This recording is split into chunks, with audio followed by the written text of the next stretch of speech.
Hello everybody and welcome back to Robert's Reviews. It's a great day. It's Sunday and finally we have finished watching every single Steve Carell movie of all time. I've watched every single Steve Carell movie ever made. That is insane. That is I am committed. If you didn't know I was committed to this YouTube channel, now you do, because I watched them all in a row. That's insane. I'm so happy with myself. There's 31 movies he's been in.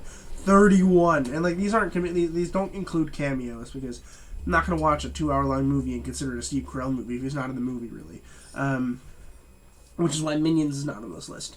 But I'm really excited to talk about them. I'm gonna rank them all from worst to best. So starting with my worst on number 31, going all the way up to number 1, and this is based on the movie, not just Steve Carell. Okay, because if I was gonna rank Steve Carell performances, this would be very different. If you do want that, let me know, and I will make another video just about his performances. But this is about the movies in general.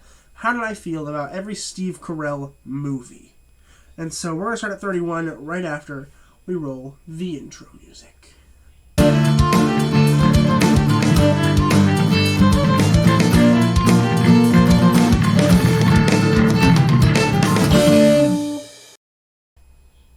Alright, looks like we're beginning with number 31. Of every single Steve Carell movie ranked. So this is the worst one in my opinion, and these are my opinions. Let me know what you guys thought down below. If you want to write a list of your from worst to best, do it. I'm in. I want to know. Okay, like do it, or top 5 Steve Carell movies. Drop them in the comments. I want to read them. I'm gonna reply to every single one of them. So if you guys just like do that, I will definitely respond as soon as I get the notification. All right, so do that. But my 31st is Anchorman 2. The Legend Continues. I hated this movie with a passion. Like, I watched it, it was like 2 hours and 50 minutes, something like that, and it was just so long and so boring. And Will Ferrell is just not an actor for me. He's not my actor. I loved him in Elf, and like Step Brothers is a classic, but like other than that, there's just no good Will Ferrell movie that I've seen in a long time. I'm sure there are other ones that are great. I just haven't seen them that I really liked, and this one is definitely not up there. Worst Steve Carell movie by far. And like Steve Carell was pretty good in it, but like the rest of it was just really not good. Paul Rudd was good in it too. The rest of it was just really not it for me. I didn't really like the first one either. The second one, we definitely did not need a second one. That's for sure. Number 30, Dan in Real Life. This movie is, it's a weird movie because it's so old at this point, and it feels old. It's very dated, right? Like, if you watch this movie, and I don't recommend you do, but if you watch this movie nowadays, you can just tell that it was made a long time ago, in the 2000s. You're like, wow, that looks really old. And it's boring. There's nothing that happens. Like, even if by the end of the movie, like, nothing has changed. It's just really boring all the way through, and so that is why it is towards the bottom of my list. Coming in at number 29, Anchorman, The Legend of Ron Burgundy. This is the first of the duo, and I genuinely just did not like it at all. It was really hard to watch. It's just, I think that the main issue is that I didn't like the main character. The main character just bugged me a lot. It was annoying. I loved Paul Rudd and Steve Carell, but like that's not enough for me to want to watch this movie again. I probably will never watch either of those two movies ever again because I just really did not like them. Coming in at number 28, we have the incredible Burt Wonderstone. This movie was a mess. It was a funny mess, granted. It was fun to watch because of how bad it was. But you never like that, you know? It's on par with just, like, The Room, where, like, you can watch it and, like, find some joy in it. But, like, this is just an awkward movie that I think was an okay idea, just didn't quite hit his mark. And I think that almost none of the acting was good in this. And it really wasn't a good movie. Number 27, we have Over the Hedge. That is the animated film. It was the first animated film that Steve Carell was in. He played the squirrel, Hammy the squirrel. And I liked it as a kid. I loved it. I worshipped it as a kid. I really did. And now I don't like it. I watched it and I'm like, wow, it's kind of boring. And it's got some interesting plot elements, and then there's a whole family thing, and I liked that. It was good for kids, but like it's also really redundant. Every child movie is like that nowadays. We need some better child movies, and this is just not one of them. Coming in at number 26, we have Horton Hears a Who. Not a bad movie, not a very great movie, but it's animated and it's fun. It's okay to watch. It's one that I'll probably return to. I'll watch it again at some point. It's not bad, but it certainly isn't very good. Number 25, Evan Almighty. This one is just such a complete turnaround from the first movie, Bruce Almighty. It's insane. Bruce Almighty is funny and great to watch, and Evan Almighty is just so boring and dry and not original. And like, I think it's a cool idea. I do. I think it's a really interesting idea. There's a lot of interesting plot points as well, but like for the most part, it really just sinks instead of floats here, pun intended. And especially the ending of this movie is just really bad, and it really makes you feel like you watched the whole movie for nothing. At 24, we have Get Smart. This was at a weird stage in Carell's career here, right? We have like Get Smart and other movies like Date Night and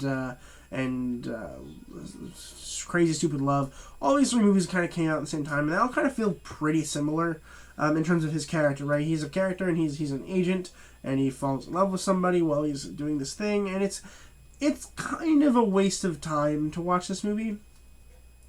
Not that I think it's bad. I think it's okay. But, like, it's just not very fun to watch. And I might watch it again in the future just to kind of revisit it and see if my opinion changes at all. I mean, Dwayne "The Rock" Johnson's in it, and he's pretty good. And Steve Carell even is okay in this movie. It's definitely not his best movie. Coming in at 23rd, we have Welcome to Marwen. This is one of his more recent ones. I actually saw this in theaters when it came out on opening night. And I think it's an okay movie. I think that Zemeckis was a little over the top with all of his animations. And I think that the spectacle was why you saw that movie, right? You watch the movie because you're like, wow, Robert Zemeckis is going to make all these characters look like Barbies. That's great. But, like, the story doesn't quite hit all the feels that it should, especially considering it's a movie that's based on true story, and it should invoke all these sad feelings. And while I wanted to feel these sad movie feelings while watching it, it just didn't invoke them, and was kind of depressing to watch, which I guess may have been the point. Coming in at 22, we have Despicable Me 2. Despicable Me 2 was easily the worst of the three, and I don't think it's really that bad, especially considering we get to know his love interest and all that kind of stuff, and of course he's a good guy at that point, which is nice. But it did lack the family feeling that the first one had, which was the main reason why you would watch the first one, was because, yeah, it was a kid's movie, yeah, it was animated, yeah, it's fun, yeah, it's funny, but, like, at the heart and core of Despicable Me is a family movie, right? Where, like, they get together and love each other at the end of the movie. And this one just didn't feel like that because we didn't get to see, like, any of the kids. And it was just kind of this weird, obnoxious villain that, like, yeah, they're all kind of obnoxious, but, like, this one wasn't funny at all. And it just kind of was lazy, in my opinion. In 21, we have Battle of the Sexes. This one was actually, like, not too bad. We're getting into the point where, like, they're kind of starting to get better, obviously. But Battle of the Sexes is a movie with Emma Stone and Steve Carell. And they're both really good in the movie. They really are. But, like, at the end of the day, it doesn't quite sell on the fact that it's a women's rights movie, and it's a sexist movie. That could have really worked. They just didn't quite sell it enough, right? If they had worked on it and made that the main focus of the movie, it might have worked. But they kind of promoted it more as a sports movie, and it didn't quite work for them, in my opinion. And I think that if they had focused and maybe even marketed it as a sexism movie, it might have worked a little bit better. At number 20, we have Irresistible. That is the most recent Steve Carell movie. And essentially it's about this character who's a Democrat, and he is trying to find more Democratic people around the world to help boost the amount of people voting for the Democratic Party. Which is a cool idea for a movie, except the ending was freaking awful.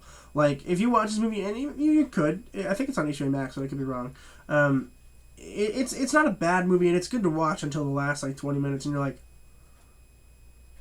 it's dumb. And, like there's multiple endings that don't make any sense, so I was wondering why they did that, and I don't have an answer. I really don't.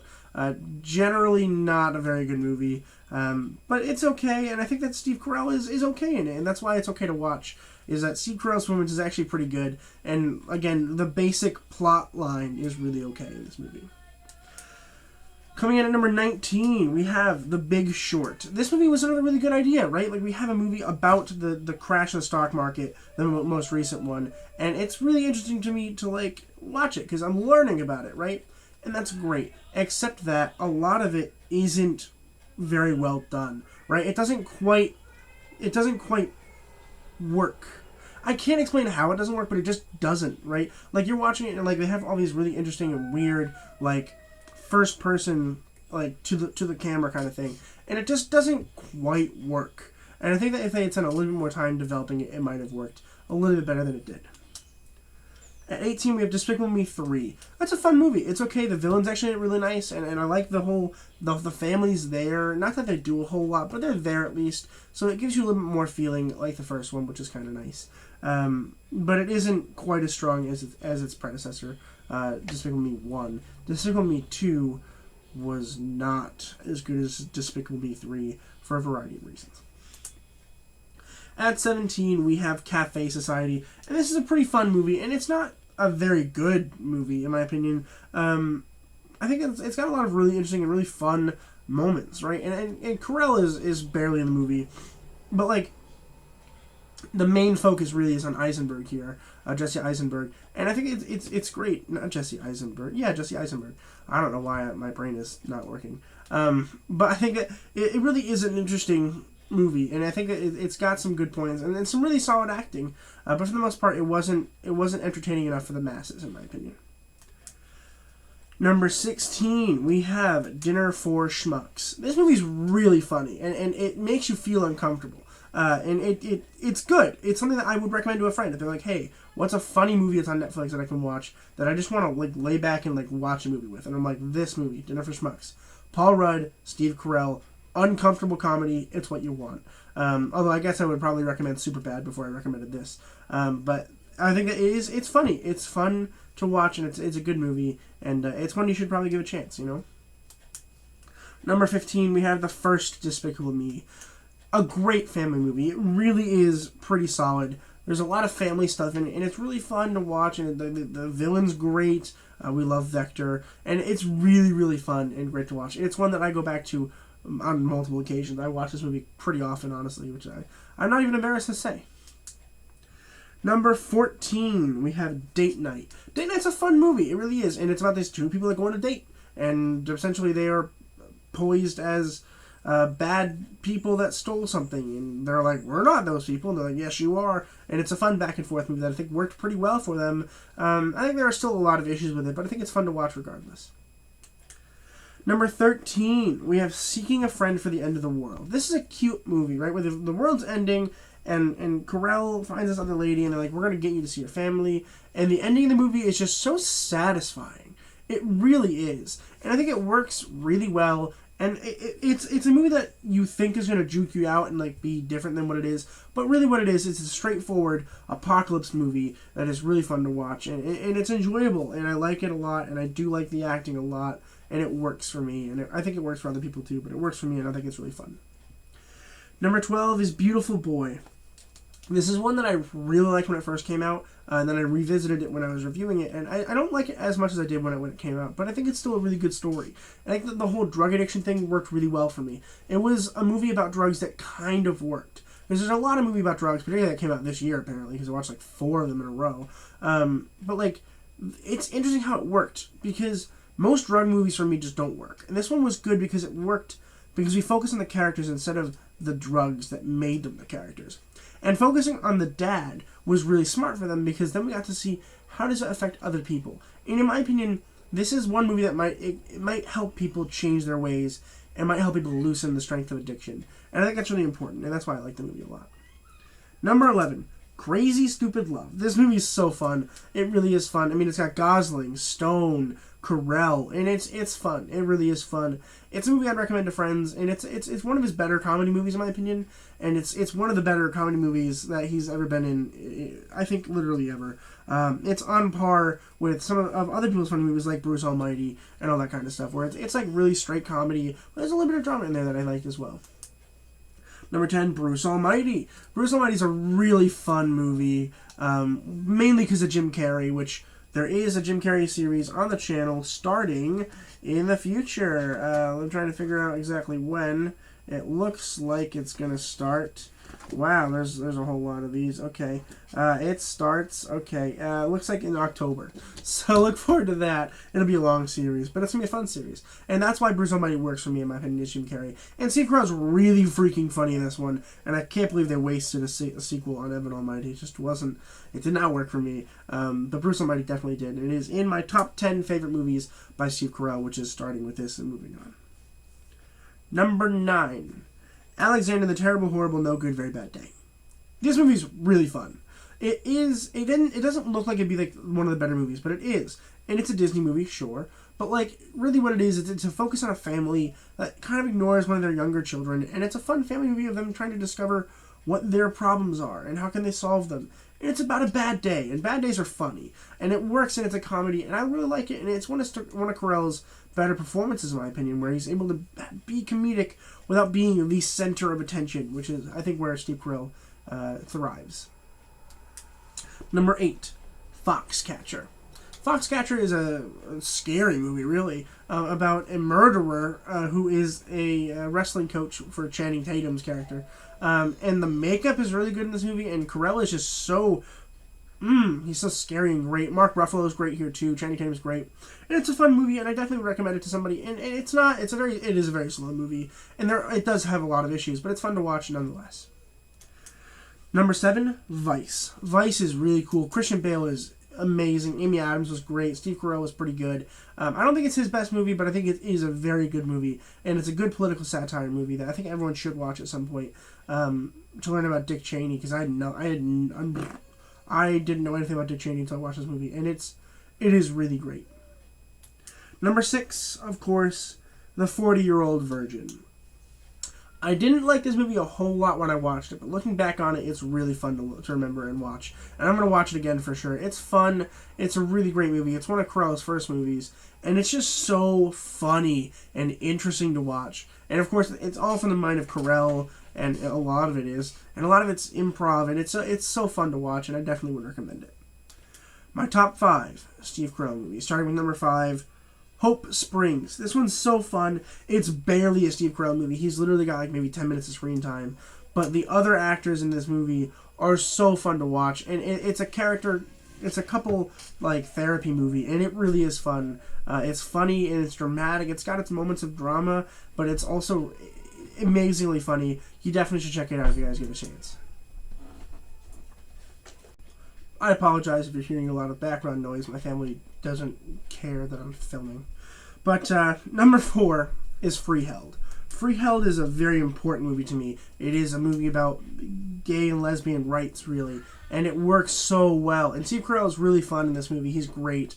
And it really is a drama movie that surrounds being a lesbian. What does that mean in terms of your rights? And this is a movie about them getting rights and fighting for it. And it works so well on so many levels. And it's a movie that I think everyone should watch. It's really, really great. Number 3, top 3 Steve Carell movies.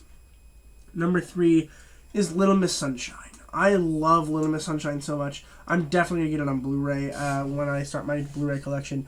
It's such a great movie. It really is really great. It's funny. It's dramatic. It's got its moments. There's a couple of issues that I have with it, but for the most part, it's a really great fun movie, and you guys should give it a shot.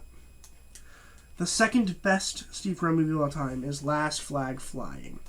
I love Last Flag Flying. I mean, a lot of it doesn't have to be with Carell, really. More so than it does with Bryan Cranston. I love Bryan Cranston. He's really great in this movie. I like him a whole lot. But the movie itself, it's a really great movie about friends and war and what does that mean and how does it make people characters feel. It's so fun, and it's a good character study. And it's on Amazon Prime if you guys want to give it a shot. It's really fun. I really, really do like it. And my favorite Steve Carell movie, this might surprise you, my favorite Steve Carell movie of all time is The Way, Way Back.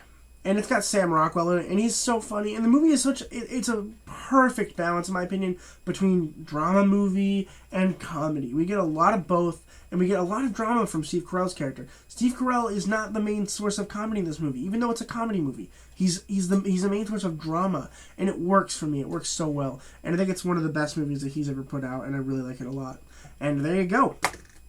All 31 Steve Carell movies ranked in order from worst to best, according to Robert Brown of Robert's Reviews. Make sure you guys share this video. Make sure you guys are liking, subscribe. Let me know what you guys want in the future. I've got many more series to come. This is the first series that I started on the YouTube channel, and it's finally coming to a close, and it's insane. Thank you guys so much for the ride. I mean, we're really doing great. Subscribe, it helps a whole lot. Like the video, comment. Let me know what you guys thought of my list. What is your order? I'd love to talk to you guys about it and discuss these movies, because I've watched all of them. Every single movie mentioned in this movie, in this review, in this ranked video, I should say, has a review on the channel. So if you guys are like, huh, never heard of that movie, go check out my review for it. It's on the channel. It's in my Steve Carell playlist as well, even better, so you can check it out there. Or my movie review playlist. So check out all that kind of stuff. It's a lot of fun. And as always, keep watching movies and television, stay educated, and I'll see you guys in the next video.